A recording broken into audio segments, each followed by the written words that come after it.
On Being Crazy by W.E.B. Du Bois. It was 1 o'clock and I was hungry. I walked into a restaurant, seated myself, and reached for the bill of fare.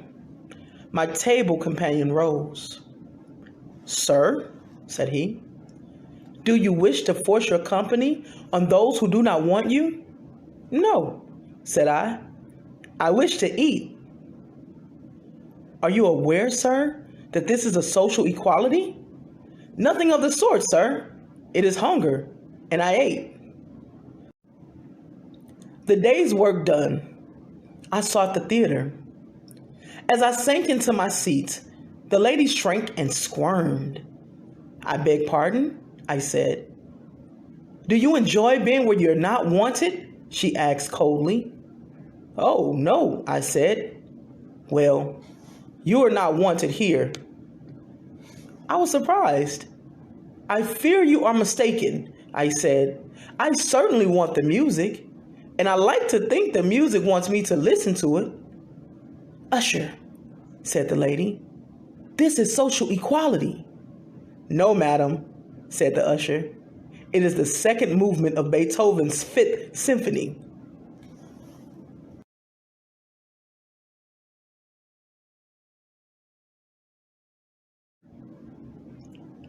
After the theater, I sought the hotel where I had sent my baggage. The clerk squalled. "What do you want?" "Rest," I said. "This is a white hotel," he said. I looked around. "Such a color scheme requires a great deal of cleaning," I said. "But I don't know about that I object." "We object," said he. "Then why?" I began, but he interrupted. "We don't keep niggers," he said.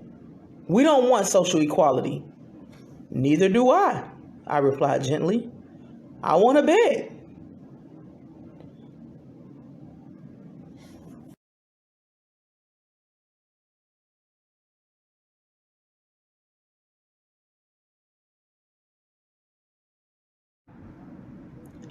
I walked thoughtfully to the train.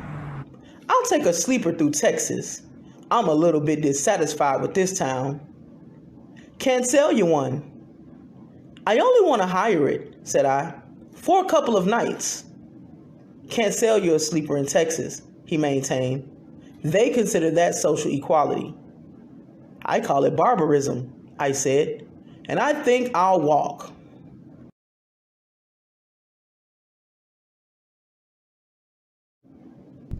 Walking, I met another wayfarer who immediately walked on the other side of the road, where it was muddy.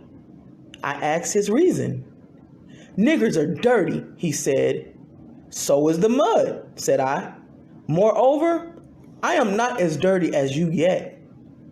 "But you're a nigger, ain't you?" he asked. "My grandfather was called so." "Well then," he answered triumphantly. "Do you live in the South?" I persisted pleasantly. "Sure," he growled, "and starve there." "I should think you and the Negroes should get together and vote out starvation." "We don't let them vote." "We? Why not?" I said in surprise. "Niggers is too ignorant to vote." But I said, "Yes, I'm certainly what you mean by that." "Well then," he returned, with that curiously inconsequential note of triumph. "Moreover," he said, "I do not want my sister to marry a nigger." I had not seen his sister, so I merely murmured, "Let her say so."